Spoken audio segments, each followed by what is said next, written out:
What's up, fam? Welcome to season 2, episode 5 of BBI Talks. And I'm your host, of course, Professor KARRIEMAH LOTUS. BBI Talks is the platform where Black business owners and leaders discuss issues that matter to us. Today's topic, cultivating our youth and building generational wealth. Our featured Black business is XCLUSIVES Events, ATL, with its beautiful founder and owner, Sister FREDRIKA SADIRA. Let's learn from Jay-Z and Beyonce, who together have built a legacy so strong that their 9-year-old daughter, Blue Ivy Carter, already has a net worth of over, check this out, y'all, $500 million. It begins with a mindset and then a winning strategy. Our guest will share her ideas of what it means to plant winning seeds that cultivate our youth and have them focused on building an empire. BBI Talks, you know what it is. Let's go. We gotta bring businesses back. My business is black. My business is black as the universe. I know why they mad, they gotta react, cause we're universal influencers. I can supply you the man, get what I need out the land. The earth is the kingdom of God. Glad that I know where I am. We gotta bring businesses back. My business is black. My business is black as the universe. I know why they mad, they gotta react, cause we're universal influencers. I can supply you the man, I can supply you the man, get what I need out the land. Glad that I know where I am.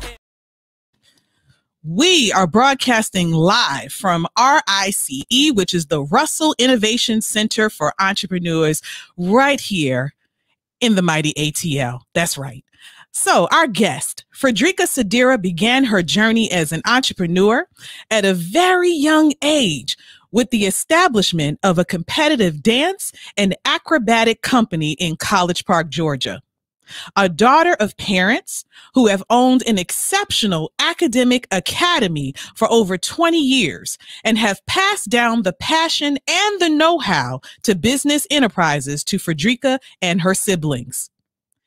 This story of generational wealth continues now with Sister FREDRIKA owning XCLUSIVES Events, ATL.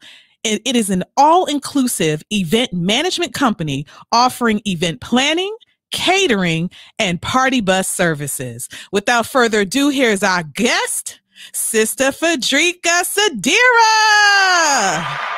Good afternoon. How you doing? Yes. I am doing good. I'm doing good this afternoon. Thank you for having me. Thank you for having me. Thank you for coming on. I'm just so excited about our conversation today. We've had the honor here on BBI Talks of featuring one of your daughters, which prayerfully you'll get into that a little later on. So look, y'all, that means that the proof is in the pudding, and her pudding has represented well on our shows, our pop-up Black business showcase. Which was a lot of fun, and she's just a beautiful sister. But we'll talk about that a little later on in the show. So if you wouldn't mind sharing with the audience, Sister FREDRIKA, something about yourself that we didn't cover, and something about XCLUSIVES Events, ATL. Well, XCLUSIVES Event, first and foremost, I'm all about family. So at the core of everything I do, I put my 6 children at the core of that.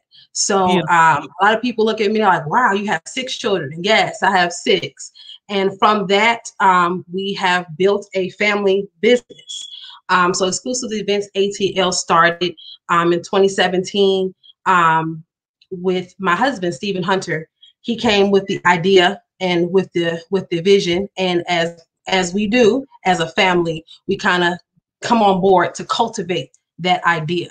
And because I wasn't new to entrepreneurship and doing events, because of my previous businesses, it just worked. So our children are heavily involved in our businesses that we have. And that's what we're all about, generational, making sure that they have the know-how of how to take nothing and build something, how to take an idea and then put the proper steps in place to take that idea and will it into fruition. So absolutely. Awesome. Awesome. So let's talk about your journey, because obviously, as we mentioned a little earlier, you, for those who don't know, Sister FREDRIKA's parents, they definitely are iconic in the educational arena here in Atlanta with a phenomenal school that has been acclaimed even in Chicago with national headquarters, really just bigging up their curriculum and just how they've been able to cultivate young people. I think they've had now a total of 3 Gates Millennium Scholars that have come out of this beautiful institution. Absolutely. So let's talk about your beginnings, because ultimately I just wanted to kind of share a little bit of that so that people know the quality, the character of people who have fed into you. So what did that cause you to do in the beginnings of building your own businesses? Absolutely. My parents, Sister and Brother Kenneth, from Blackstone Academy, watching them from the very beginning of where Blackstone began, which it started off as, even before then, my parents owned a bookstore first called Respect for Life. Yeah, in Richmond, Virginia, they owned a bookstore. And then my father from there went on to own a fish delivery business that was after that. So that journey in entrepreneurship came before the development of fundamentals. And then came the school with my mother building the daycare through pre-K with fundamentals. And then from there, it expanded to be Blackstone Academy and have graduated generations of children and of young people who have gone on to do some great things. So I am a product of educators, and I'm a product of believing parents and members of the Nation of Islam. And I am an alumni of the Blackstone Academy. So being their daughter and watching them develop it, my father always gave me additional talks after school and sat me down to help me to understand the finances side of Blackstone and how to how the business side works of it, the business accounts, and taking me to the bank with him to make deposits and understanding the percentages and how much your overhead costs and what is your profit from it? If this is your overhead, how does that outweigh your profit? So those were always talks and communications that I've had with my father as a young child, as young as 11 years old. And then, of course, my mother, seeing her educate children in the classroom on the academic side, that's just it was in us. And, we were groomed to be entrepreneurs and to have something that we claimed for ourselves. So absolutely. And so, okay, so one of the things, and I want to kind of lift the lessons as we go along, just in case, someone may have missed it. You started out learning cash flow management from your dad. I think that's something very, very important. And here's the thing, like some parents may think, well, I haven't mastered cash flow management, right? That's still a lesson in and of itself. Right. Right. Absolutely. Even if you say, okay, these are the things you don't want to do. Right. That's a lesson in and of itself. A lot of conversations started that way.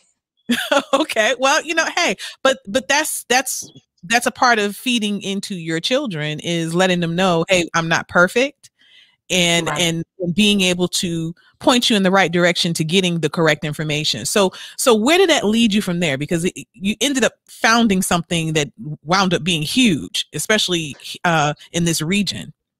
Right. So with Blackstone and graduating, I went off to college, really focusing on law and wanting to pursue a career in politics.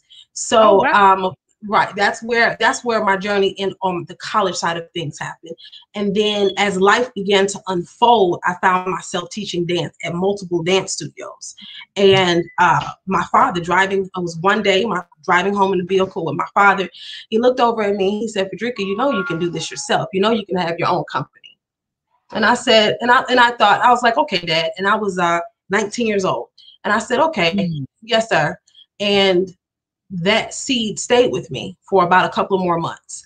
And as I was teaching between 3 different dance studios, I then the director came to me, of one of the studios, pulled me into her office, and she said, "You know what? It's time for you to develop your own," because she saw me coming into my own, and she had that side and that connected with what my father said. And then I began to develop Elevated Places Dance Company. So in 2005. Awesome. And for me, the journey started with the artistic side first. I just, jumped right on in, and everything was teaching dance classes and the arts, and developing the children in the arts and teaching ballet and tap and jazz. And then one day I looked up, and the 9 students I had grown to be 110 students. Wow. So within that journey came a lot of lessons about business development, things I didn't know at the beginning, how to become better.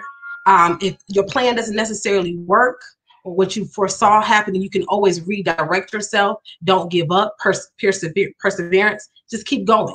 Right. So absolutely having a staff. I went from being a one-man operation to having a staff of 8, and then having a parent board. And so it was my journey in womanhood was heavily tied into my journey with the development of Elevated Places Dance Company.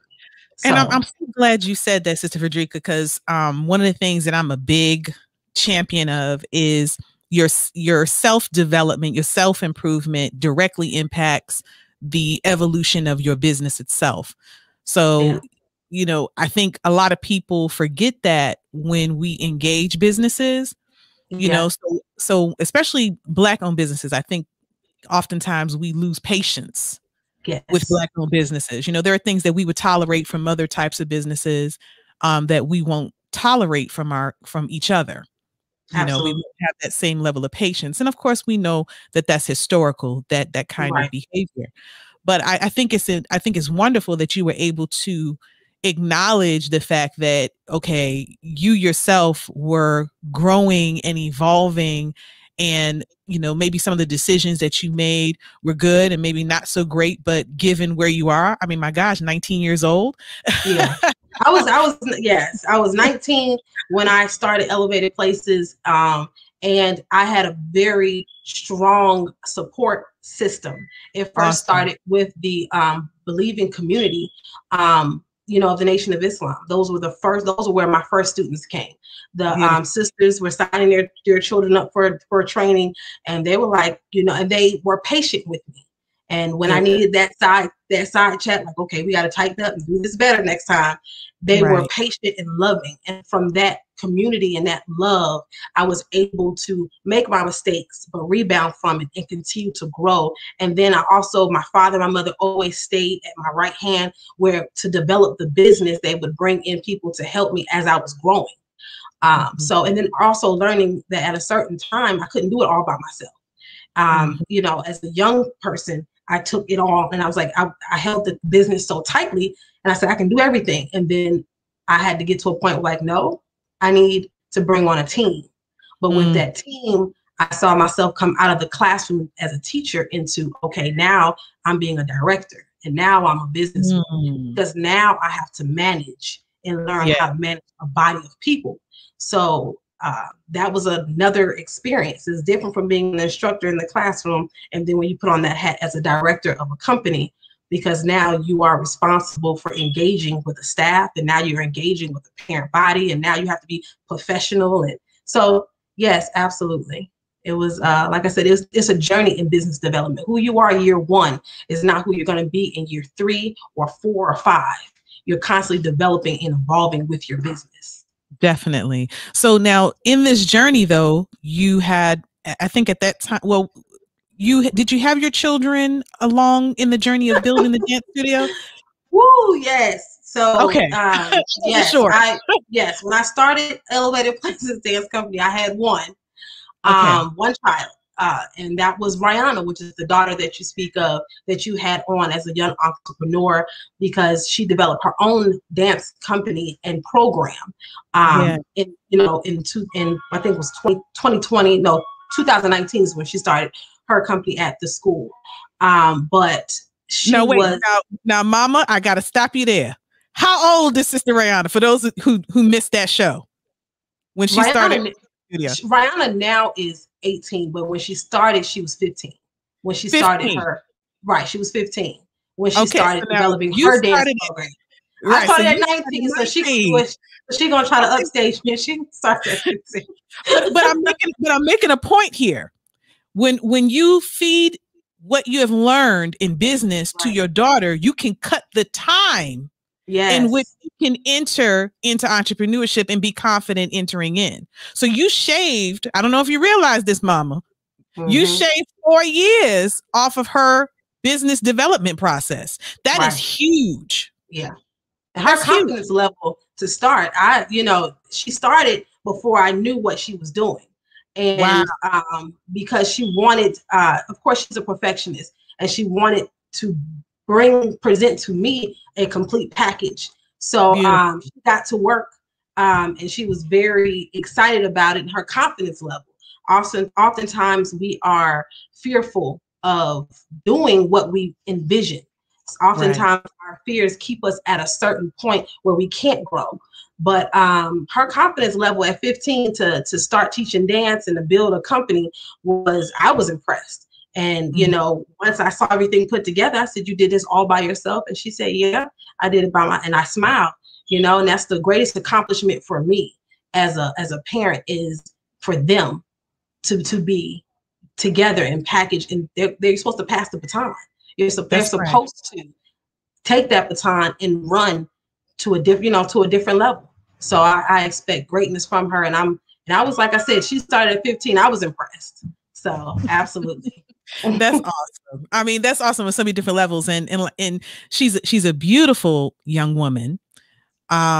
Definitely has a wonderful head on her shoulders, a beautiful spirit. And I had the opportunity of seeing her promote her dance studio at a Black Business Expo at Greenbrier Mall. This was pre-COVID, y'all. Okay. And did an absolutely phenomenal job. Like, I was impressed. I was like, "Oh, excuse me, Miss Lady." Yeah, my daughters were my number one marketing. They were number one. When it was a dance company, they did a lot of the talking. Between my 3 daughters, even the youngest one at that time, who at that time was like 7 and 8 years old, she always, "Well, my mom teaches dance, and we're in College Park." I mean, it was like, okay, so that's why it's important to involve your children in the business that you are building. And they shouldn't just be at home while you're out building, or they shouldn't just be behind the scenes when you're having those business meetings. If you're having those roundtable discussion, all those business meetings, have them have a seat in the back of the room and just listen in. They're learning and they're studying you, everything that you do. So I definitely believe in that. Ryana used to sit in on my staff meetings, and she would be in the corner and she would just be listening to the issues and the topics and everything that was brought to the table. And then even when I went home, she would ask me questions. When I was up, at night at the computer, she'll be like, "Well, Mom, what are you working on? Or what's going on? How are you doing this? Or how are you doing that?" So, and even if they're not asking them, take them with you on the journey. So yeah, absolutely. Now, I have a question that I want you to answer in one moment. I have to give some love to those who are watching on Instagram and Facebook. So just give me 1 second, but I want to at least share this question so you can be thinking about it. Did you actually pull your daughters aside and have like training classes, or was it strictly from them observing you? Hold that. That's the question. Let me go ahead and give a shout out to everybody. Okay. All right. I want to thank those of you who are checking us out here on Instagram Live. Mason, Lakeisha, thank you for watching. Nicole House of Hope #1, thank you for watching BBI Talks. Violet B. Fry, I hope I pronounced that correctly. Thank you so much for watching BBI Talks. I'm giving y'all waves. I'm giving you love. Thank you for Ryo Doc 22. Thank you for joining BBI Talks here on Instagram Live. We are here every Wednesday at 3 p.m. discussing issues with Black-owned business owners and leaders. I want to thank those of you who are watching the show on Facebook. Thank you, thank you, thank you. We love you. Please continue to join us every Wednesday. And if you have any questions for Sister Fredrika, please drop those questions in the comment section, that little box down there, so that we can ask those questions of her before she gets out of here today. Okay. All right. So Sister Fredrika, did you actually have sit down training sessions with your family members to kind of get them along in the process, or was it strictly observation based? Well, for me, it was they observed.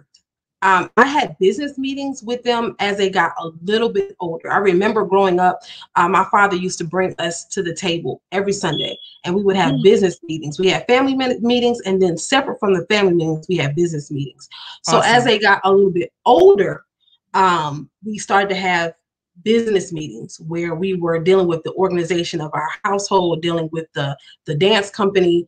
But in terms of the marketing aspect and in terms of what they said to people when they stood up or they shook a hand or they introduced who they were, it was based on observation. My daughters would always listen to me as I was engaging in communicating about the dance company. So I would see them walk by and then they'll stop and they'll listen and then they'll continue on. And I know they were taking in what I was saying and what I was doing to the point where, you know, they could answer questions about the dance company without running and asking me, Awesome. you know, about the you know, people were asking them questions about, you know, registration and all those kind of things. So I had a team I had a marketing team of 3 daughters who helped me a lot with, you know, getting the word out. But it's definitely, for me, they learned a lot from observation. That's why I say it's very important for parents to, you know, not take that, you know, to take their children with them on the journey. They need to understand the financial side of it as well as the marketing side of it. Involve them in any type of discussions that are, you know, the basis of the business, like, you know, where this is where we are, give them the goals of the business so that they can see in January, this is where we are. But at the end of our seasons were from January to June. So January, this is where we are. Then we end in June. That's one dance season. Did we hit our goals? Let them know that. And if we didn't hit our goals, okay, this is what we're gonna revamp, take June and July, which are the summer months, and we're gonna come up with a strategic plan. August, when dance season starts again, we're gonna hit hard. So have them understand what your business calendar looks like, so they're understanding progress. So yeah. Now, one of the things that I've noticed is that you obviously see your children in a different light than perhaps many parents do, or many adults do. And I really would like for you to share, how do you view your children that allowed you to even think to bring them in on a business meeting? Because that's not the norm, right? Right. So what is it that you see in your children, or how you view children, that made you decide that you were going to do that, to get them that involved? Well, I was like, for me, what I do in this business, every business that is created or built is for them. You know, and at the end of the day, if it's for you, then I'm going to involve you in it, you know. And I'm not saying that you can't have your own goals and your own ambitions and want to be anything under the sun. But what I'm saying is the wealth, the money that is generated from this business is for you. It's not for me. Right. You know, everything that we benefit from is built for them, so that when I'm no longer here, you have that. So if it's not the physical business, then it's what I educated you and I taught you so that you can navigate through life. So for me, my parents looked at us in a very mature light when it came to Blackstone Academy. My father did not baby us. My mother did not baby us. They spoke to us. There was a point in time where they were Sister Nita and Brother Kenneth, and they weren't mom and dad when we were in the walls and in the halls of Blackstone Academy. So I understood how to differentiate between Sister Nita and then mom, always. Right. And people used to laugh at us because at Blackstone, she was Sister Nita. But then as soon as we got into the parking lot, Mom, this is what I need. So people from a distance would always chuckle about that. But my mother and my father built us that if something, and even my father said, if something was to happen to me, I need you to be able to have the playbook so you know how to keep going. So there has to be a manual of operation that you have, that your children understand, because if you're building and you're working and you're working and you're building, but you're not teaching them how to function, if something happens to you, can they operate the business?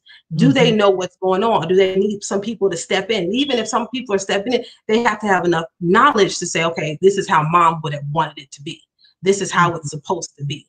So they need to understand where that manual is and what that playbook is, and be comfortable and confident in it. Build your children's confidence.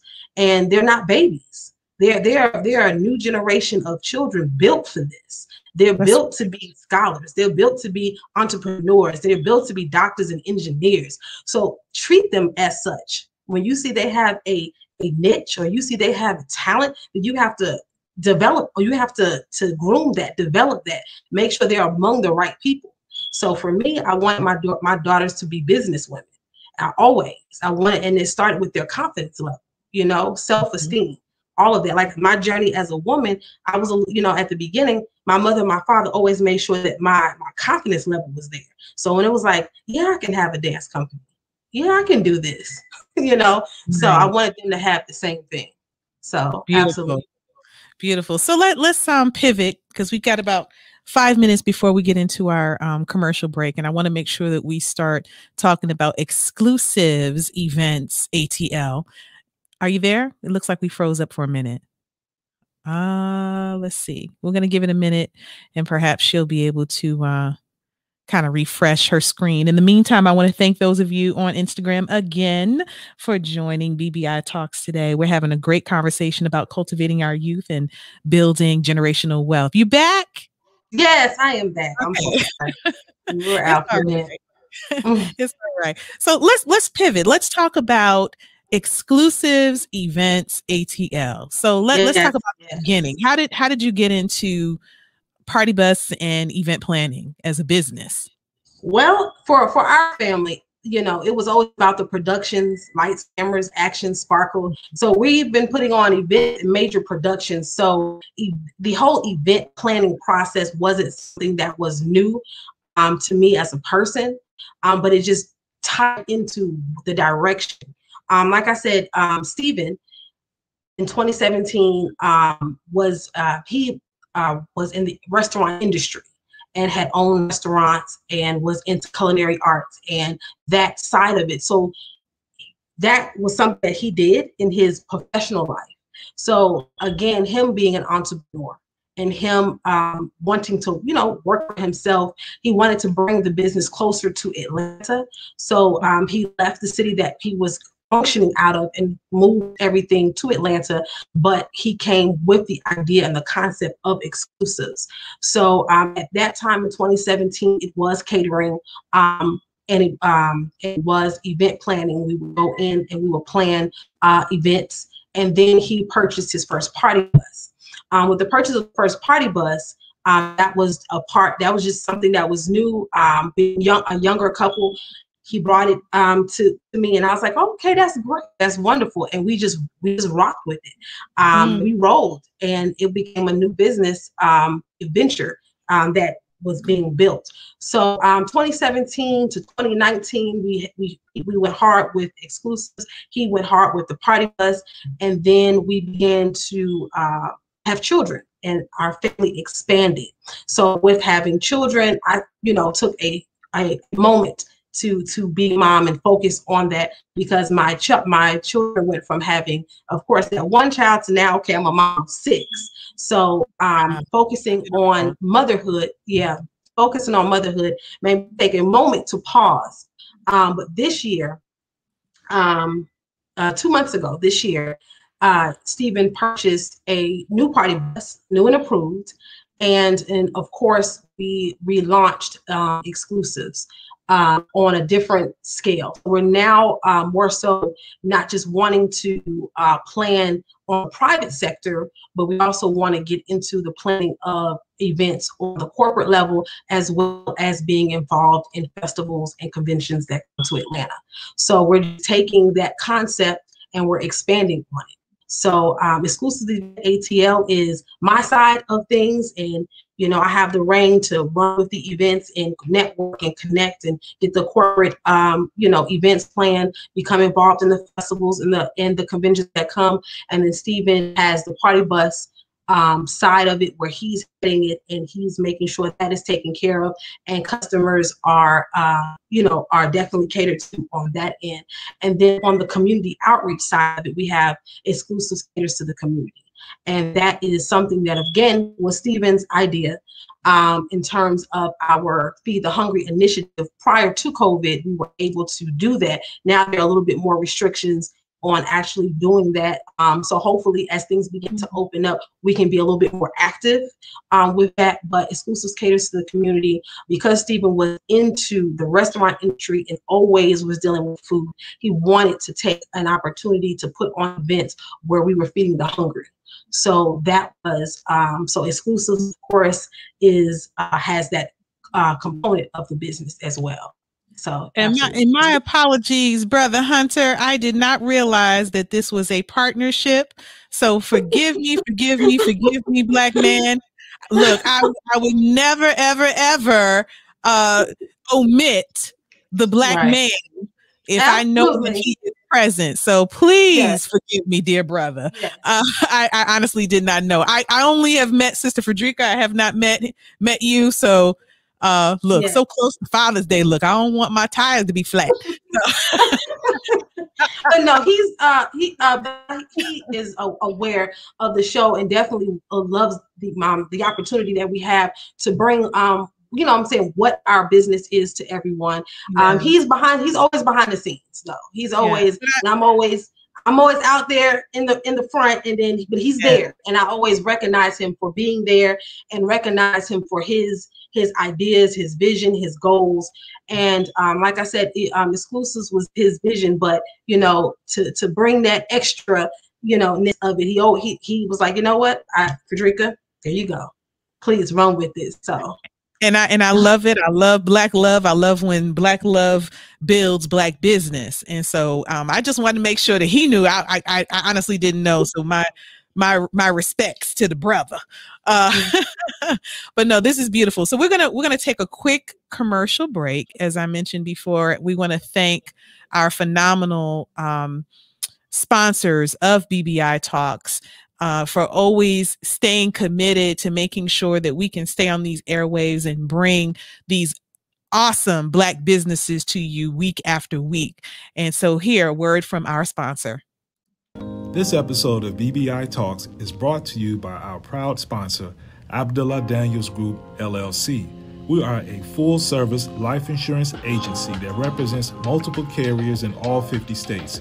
For more details, log on to our website at adgllc.org or call us at 404-561-7480. Abdullah Daniels Group, Life Insurance Agency.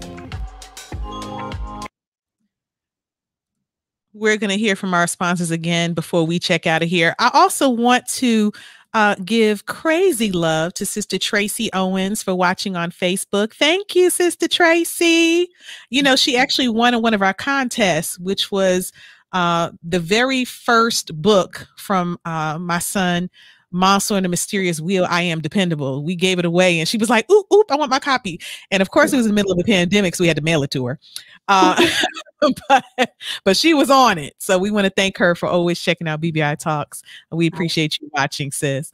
Okay, so now we got exclusives, events, ATL. Now I've had a chance to check out some of your most recent events, and they were phenomenal. So I saw what you did. One of them was, which is really popular nowadays, the SIPNICs. And it was beautifully decorated. You did also graduation celebration, graduation dinner, which was beautiful. And then the party bus, y'all. Right.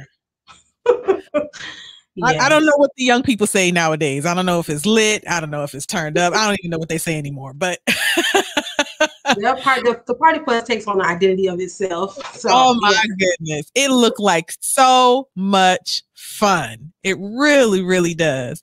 So talk about just the different things that go into your event planning, because you look like you have your own twist on how you do things. Yeah, well, with the party bus, that's why it is the way it is. For me, you're just not going to get on our party bus and it's just going to be a party bus. So we're going to have a theme, and what do you want to see? So the experience. You know, when we book our clients, Stephen will call, or he'll direct the client to me, and then I'll go into themes and what do you want to feel? Where do you want to go in Atlanta? So for us, Stephen and I both were raised here in Atlanta. So we know where all the nice spots are, and people will call us and ask us, hey, I want to go here, or hey, I want to do this. And so we're trying to figure out where we can direct people to. So with the party bus, it is a total experience for adults and then also for children as well. So if you're celebrating graduation, it's going to start in the party bus. It's going to be catered and customized to you. Your name, what do you want to feel, if you want to go somewhere. And then we also take care of the reservations. I'm making sure that you're not waiting when you arrive. You go right into the restaurant. You're good to go. So that's the event side of the party bus. If we have done date nights, if it's just you want to take your wife out for your anniversary, then we customize it, we decorate it, we make it special for just you and your wife, or if it's an entire family. If it's Mother's Day and you want to take mom out, everybody gets on the bus, and we make sure that you and your family are transported together. So it's definitely just bringing happiness and joy into into the lives of people as they're celebrating big occasions in their life. If you're celebrating a graduation, or if you're celebrating a 50th anniversary, if you're celebrating your 30th birthday. So we're making sure that you feel great about it. So yeah, the party bus is, and then we of course have the girls nights, and the girls nights is just a group of women getting together and taking that moment to enjoy life. Taking that moment to enjoy fine dining, taking that moment to enjoy stepping away from maybe being mom for a moment, or stepping away from those books because we are studying and we're in school, to just enjoy the city. So I take pride in the girls' nights, just to make sure that my sisters are enjoying life, and in having a moment. So we do those once a month. And like I said, right now we have done a lot of private events, from birthday parties, bridal showers, all those kind of things. But now we're also moving towards the corporate level. And if you are wanting to put on a fundraiser, and what that looks like, because now we're getting more so into event management. So connecting with the hotel industry, and knowing that our business is here, because if you want to put on a fundraiser, that's going to be a different type of event than if you're putting on a birthday party. Because now we're dealing with sponsorships, and we're dealing with donations, and we're dealing with businesses who are dealing with other businesses. So you have to have someone to coordinate all of that in a big event, and making sure programs are done. So that's where we're moving towards, and I'm excited about it. So yeah, I'm excited for you. That sounds awesome. And there are a lot of nonprofits that are moving into fundraising now, and they'll do it again around December or so. Yeah. And I think it's an awesome opportunity for someone to reach out to you and have the benefit of your experience in planning events. And like I said, you have your own approach to how you handle events, and it really is a beautiful sight to see. So now we're talking about generational wealth building and cultivating our youth. And you touched on cultivating your youth, especially in that first half of the show. But I'd like to, ask you, what are your ideas as it relates to building generational wealth? What is it that you see you doing, even in the context of this business, of how this can help to build generational wealth for your family? For me, exclusives is just I was speaking with Stephen one night, and he was talking about exclusives being more than just a brand. And that's exactly what we want to give our children. In addition to just exclusives being with event planning and catering and party bus services, Stephen took his sons, and he also developed exclusives exterior home maintenance, and that's a landscaping side of it, and that's something that he solely does with his sons.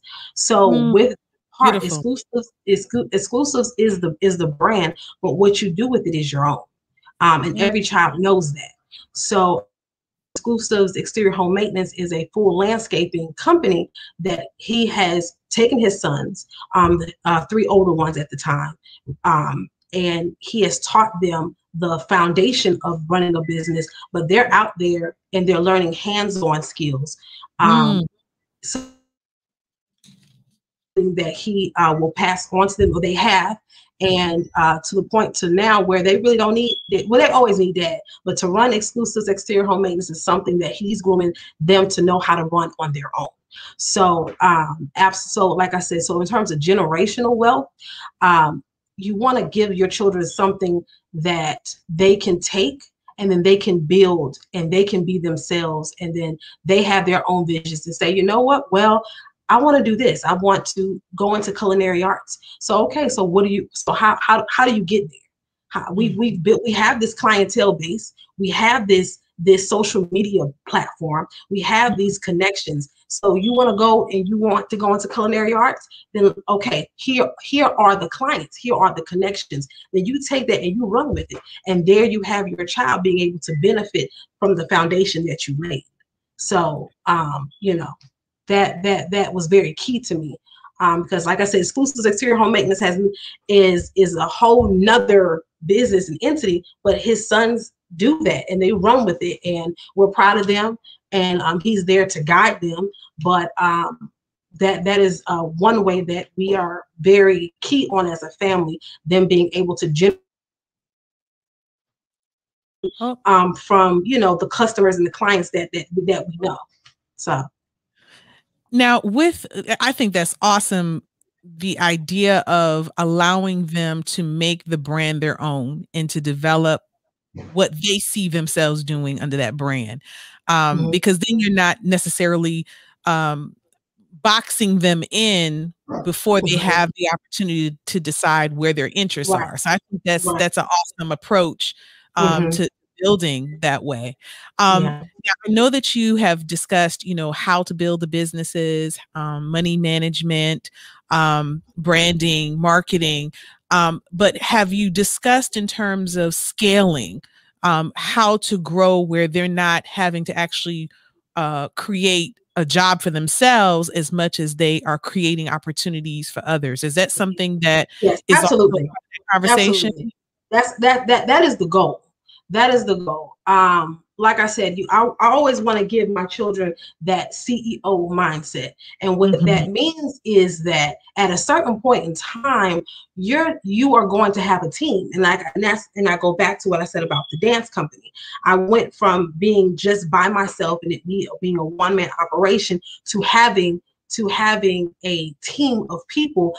And I always believe, I never called them my staff. I never called them my employees, but I called them my team. And everyone had their own unique skill that they brought to the table. So everyone respected me as the director, and everything came through me, and I approved things, but I always respected my teammates as well. So I teach my children, that both the boys and the girls, that at a certain point in time, this landscaping company, you may not be the one that's out there, and you may not be the one that's doing the landscaping, but you may be managing your company. You may be directing your company. So that is ideally, we're laying that foundation. And like I said, we're rolling up our sleeves and we're doing the work. So when this baton is passed for on a different scale. So you're stepping into the role of CEO. You're not necessarily stepping into the groundbreaking role, because I've done that for you. I've done that. I built those blocks. I put those proper blocks. I want you to respect that there was a start. That's why I want you to watch me start this. I want you to see me. I want you to respect that there is blood, sweat, and tears that were put into this, so that when you step into this role that was made for you, that you come in there and you still love your people. You still, you know what I'm saying, have quality customer service. You still deal with the little man, and then you deal with those who are CEOs of other companies. So we want them to have a respect level, but the scale we expect greatness from them. But definitely we are building, and we're groundbreaking for them to step in and be that CEO. So absolutely. Awesome. Now you mentioned that it started out as an idea of your husband's, and he had already started the process of building that business. How has the two of you getting married in particular, and I'm saying this because sometimes we think we lose when we get married, not that we gain. So how has coming together helped build this empire for your family? How has that helped to facilitate that? The marriage came first, and then the business came. So, you know, I think that Stephen has always given me a platform. You know, he how can I word this? Stephen us working hand in hand on a business, he always gave me the opportunity to still be me. So he said he comes with a vision, and as a woman, you take that vision and you take that seed and you make it grow. So he planted the seed. He was like, okay, this is what we wanted. This is what I want to do. And then I said, okay, Steven, let me see what I can do to help to develop what you're trying to do. So I think we just work well as a team in the business side of it. It never was something that he allowed me the opportunity to take the events. He knew that was something I was good at anyway. So and then I ran with it. So like I said, it's a beautiful thing, you know, when you can work with your spouse and develop something. That's definitely a beautiful thing. It's like I said, sometimes it's difficult turning off that work hat because your business becomes another child of yours in between the two of you. You have the children and then you have the business, and the business is always a focus. So you're always talking about it. You're always communicating about it. If you disagree about it, then you're disagreeing. So that's a part of it. So, you know, we're going to disagree behind closed doors. And then when we come out here, we're going to be okay because we've made a decision. So that's a part of the growth and development. So having a business partner that is your spouse is a whole nother thing. It's a whole nother side of life. But it's been a great journey for us. Like I said, we have a blended family. So with that blended family, we're at least able to teach all of the children that entrepreneurship is key and make it real for them. And one of the things that I learned from listening to you is that your dad already gave you the key to successful business partnering with your husband. And that was when you shared with us that when you were in school, he was Brother Kenneth and your mother was Sister Anita. But when you were home, that was Mom and it was Dad. And I think that principle, that universal principle, can also apply to marriage. When y'all are doing business,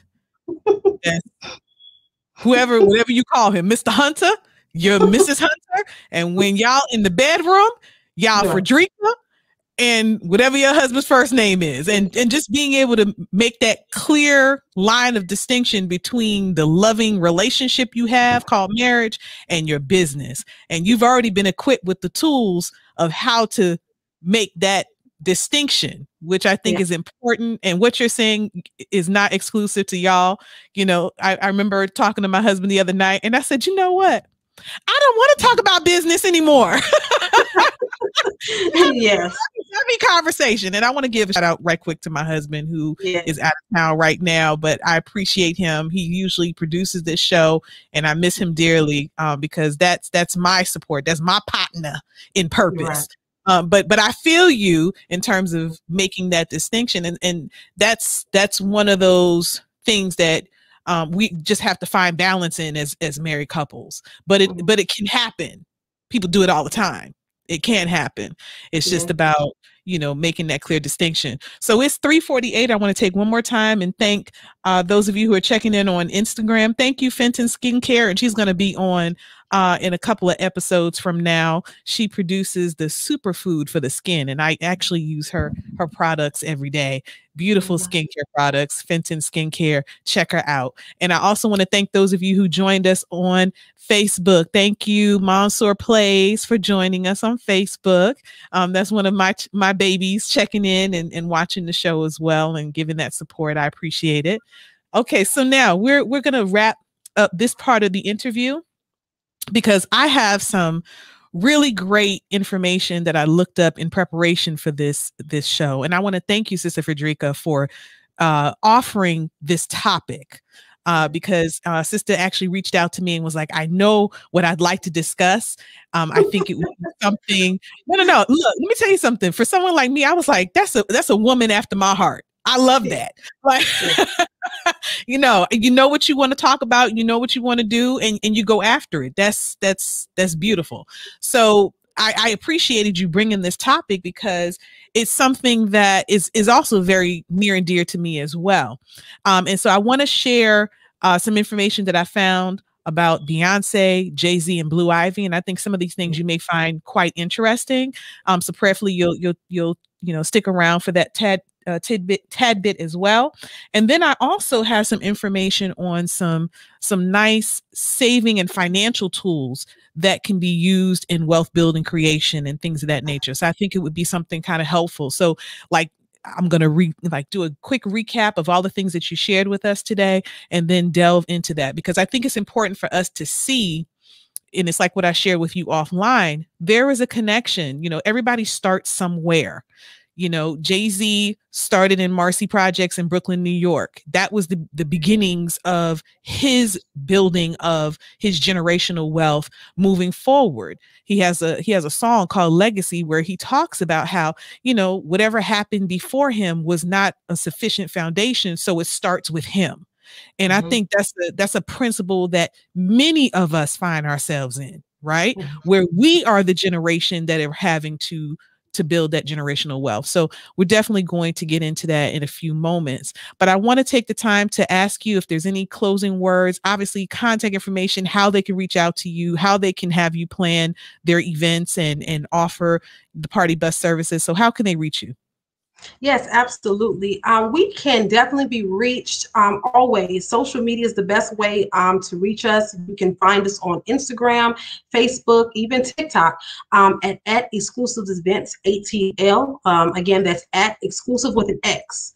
Exclusives Events ATL. I am Fredrika, or you can reach Stephen at Exclusives Mobile Lounge, again on Facebook, Facebook, TikTok, and Instagram.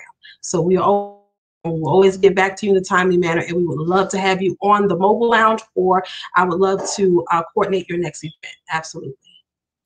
Well, thank you for coming on BBI Talks. We definitely enjoyed everything that you shared with us as a guest today. This has been truly an honor and a pleasure. I absolutely love and adore your parents. And I love not only what you're doing, but even all of your siblings. Each one of them are doing some magnificent things. And I see that in your children. And so I'm looking forward to seeing how God manifests himself through them. Yes. Because it's going to be quite, and it already is quite a sight to behold. So thank you so much for being our guest. This was Exclusives Events ATL. Please check out our sister and her husband and patronize their business.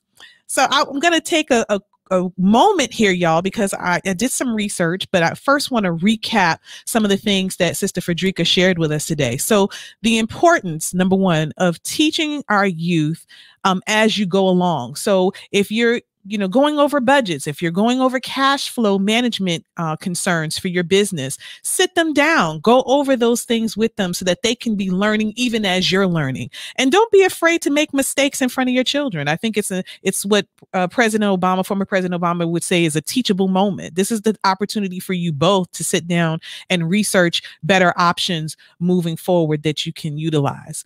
She also talked about encouragement. She was constantly being encouraged, first and foremost with her nuclear family, her father, her mother, her siblings, and then it extended itself into her more immediate community and then the broader community. I think that is essential when we're talking about cultivating our youth. They have to know that we support them, as well as bringing them into mentorship. So if there's someone from the community that has the experience in certain areas or industries that your child is interested in or your young person is interested in, make sure that you help them make that connection and have them ask that person, hey, will you mentor me?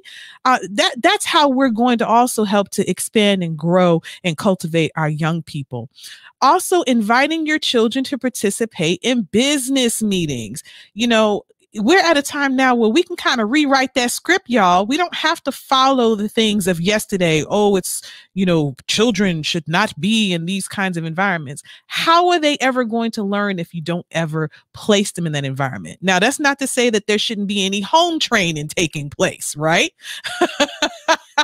You definitely want to engage in some home training. However, you still want to put them in those types of environments so they can see what it is like to conduct business properly. She also talked about goal setting and strategic planning. These should not be words that they hear once they get to college. These should be things that they hear along the way from you, and that they be utilized even in terms of the area that is most familiar with them, right? School. They should have goals for school. They should have strategic plans of how they're going to secure an A if that's the goal or the objective that they're looking to achieve. So these are things that we should be imparting to our children as we go along. And then Sister talked about building a brand and allowing your children the flexibility of making that brand their own. I think that's a beautiful approach. You know, when we're looking at, you know, for example, Sister Fenton Skincare, you know, she may decide that her daughter would like to take over that brand. What are some ideas that your daughter has in terms of propelling that business, that brand, to another level and another aspect of the industry? And then lastly, but very important, mindset. Sister Fredrika talked about imparting to her children the importance of a CEO mindset. And that is really a higher level or a more aerial view of how to run the business, right?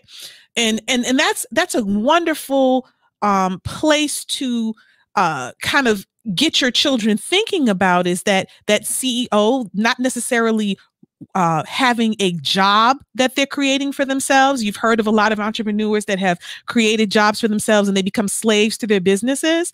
Okay, well, instead of that, why don't we talk about more of a management role, right? And then when you go from management, what's the next thing, y'all? Investor, right? So then showing them how to invest in other businesses, right? And being able to generate income that way. So I want to thank Sister Fredrika Hunter for everything that she shared today. She was dropping some jewels, y'all. She really was, and I'm greatly appreciative. So now I just want to share some of the things that I learned from the Carters, right? So as I mentioned in my introduction, Blue Ivy, 9 years old. Let me hold $1. I'm asking her now, right? Let me hold $1. Okay, so she's got over $500 million, but you would be very surprised about how she got some of that money. So this is what the Carters did with their daughter. Let's pay attention to this. So her mother made her a co-writer on the song Brown Skin Girl. Do you remember that song, Brown Skin Girl? Brown Skin Girl. Remember that song? Okay, so she helped to write it. So what did Beyonce do? She made her daughter a co-writer, which gave her what? Writing credits. That means that quarterly, every year, based upon the plays of that song, she gets a check. That's some great stuff, y'all. She gets royalties. The other thing she got was critical acclaim. She has won Ashford and Simpson Songwriters Award. Yes, the 9-year-old. She has won an NAACP award. And she has also won a Grammy, y'all. She's won a Grammy at 9 years old. So now let's bring this back home. What are some things that we can put our children on, right? That will help to propel them, right? I think it's something for us to look into. I don't know. Can we make our child a co-owner on one of our businesses? Why not? One of the things that Sister Fredrika shared with us, that if it's for you, then we should involve them, right? And involving them is not only getting their free labor while we're training them, but involving them is also in that ownership piece, right? Thank you for the hearts, y'all. Y'all are listening to me. Y'all hear what I'm talking about. Okay, so now I want to make a clear distinction between a net worth and a net income. So a net worth is the sum of all your assets minus your liabilities, right?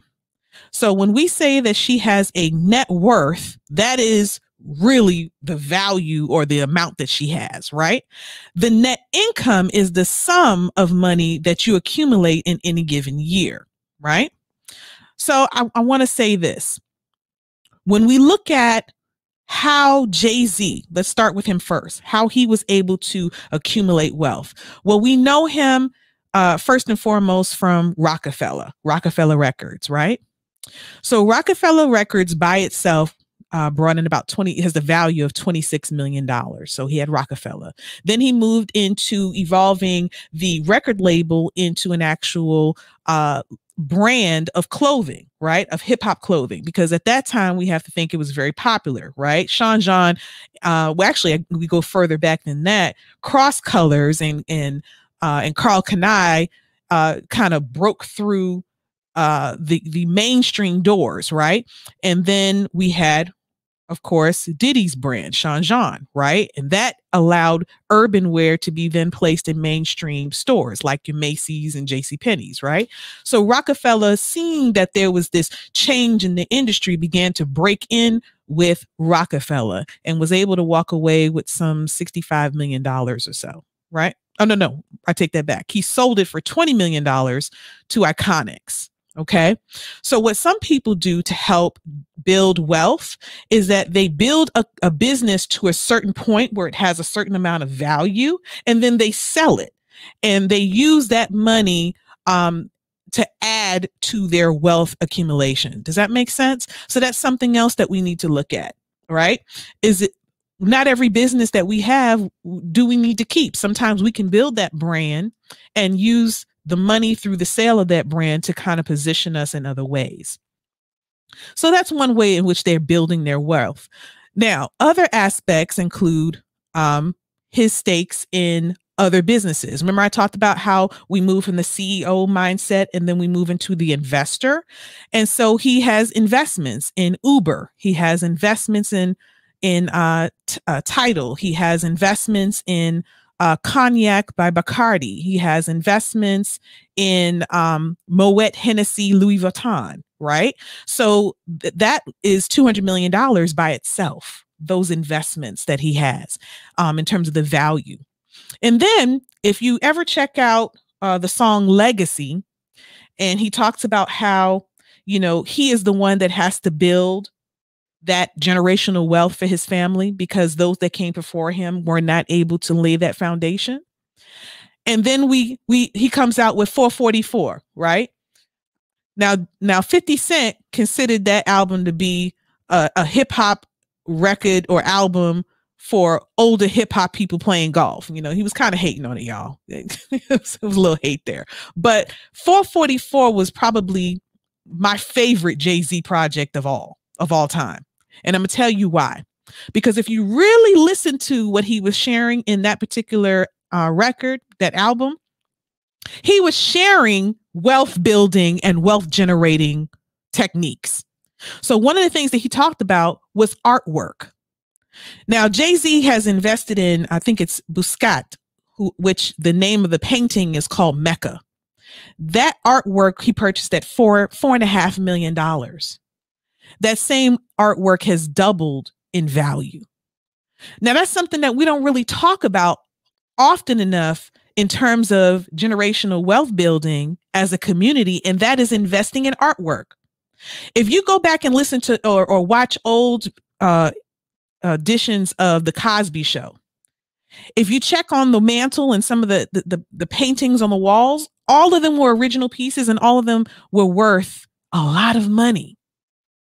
They're worth a lot of money. So even Bill Cosby was teaching us something in The Cosby Show outside of the natural things of family issues and concerns, but he was also teaching us what people with means do with their money. And he had artwork. So real estate. Now, the Carter family has obviously real estate in Los Angeles and Bel Air. That's the $88 million home. They have a home in the Hamptons worth $26 million, and they have a home in Tribeca worth $65 million. Land ownership is important. We can't even talk about generational wealth if we're not talking about land. Not buying the cars, not buying, the trinkets, but land. That's something that we can leave from one generation to the next. So Beyonce, she also has endorsements. She has a partnership with Peloton, which is the most recent partnership. She's got stocks. She has real estate. And then, of course, she has her tours and her record sales. So that's how she was able to amass her wealth. But check this out, y'all. here's something else that people do to help build wealth. They also invest in cash value-based life insurance. And I'm hoping and praying that in the very near future, I'm going to have somebody on the show that's going to talk about that, because that is a tool that people use to help create generational wealth. And they also use that money in some instances to scale their businesses. But we'll talk about that when we have somebody to come on. And then finally, I want to share the wealthy and those who are building generational wealth. They typically do not go into debt over sending their children to college. Now, I know recently there's been a lot of talk about, well, why should we send our children to universities and get in all that debt and then they don't have anything to show for it? I hate to tell you, but not everyone pays for their children to go to college. Y'all hear me? Some children, their college money has already been saved. And I'm going to give you 2 tools out there that you can write down that can help you with building a nest egg for your child so that they can advance their education and it not come out of your pocket. We're still talking generational wealth, y'all. Part of generational wealth is not getting into severe debt, not crippling our young people with debt. So the first one is called a Coverdell ESA. And of course, the ESA stands for Educational Savings Plan. Coverdell. Okay. The second one is called a 529 plan. A 529 plan. Now, check this out, y'all. This is the part that's beautiful to me. Let's say you're sending your child to private school. You open the account when they're born because there is no age requirement for either one of these techniques, these tools, right? These financial tools. So you've been saving since they're born, putting money aside in one of these 2 options, right? They get into kindergarten, and let's say you want to send them to private school. Do you know that you can pull the funds from that particular account or either one of these accounts and pay that private school tuition and not be hit with a tax penalty? Oh, come on now, y'all. Come on. Now that's some jewels right there. Okay. Now you can also use it for their post-secondary education. And you can use it for their tuition. You can use it for their books, supplies, computers, and room and board. And all of them can be withdrawn, from these accounts tax-free. And that includes their gains and investments that come off of that particular savings plans. So we've had a full show today. I went over about 7 minutes, but I really wanted to share this information with us because when we're talking about generational wealth, we have to talk about it from as many angles as possible because we're all in different places in our generational wealth building desires, right? We're also in different places in terms of what we think that we can handle. You don't have to have a lot of money to start with in order to open a 529 plan, y'all. Nor do we have to have a lot of money to open up a Coverdell ESA. But yet we can begin the process of saving and helping our children not to be crippled by debt just because they desire to go and pursue higher education. So look, this is BBI Talks, y'all. I appreciate you being on, joining me today and joining me every Wednesday. I pray that you would come back next Wednesday at 3:00 for our new episode. I just can't thank you enough, y'all, for the love. I love you too. Thank you for paying attention and really just sharing what you're learning today with others is payment enough. So I thank you. Thank you to our guest, Sister FREDRIKA SADIRA Hunter from XCLUSIVES Events ATL, and BBI Talks. We out of here. We gotta bring businesses back. My business is black. My business is black as the universe. I know why they mad, they gotta react, cause we're universal influencers. I can supply you the man, get what I need out the land. The earth is the kingdom of God. Glad that I know where I am. We gotta bring businesses back. My business is black. My business is black as the universe. I know why they mad, they gotta react, cause we're universal influencers. I can supply you the man. I can supply you the man. Get what I need out the land.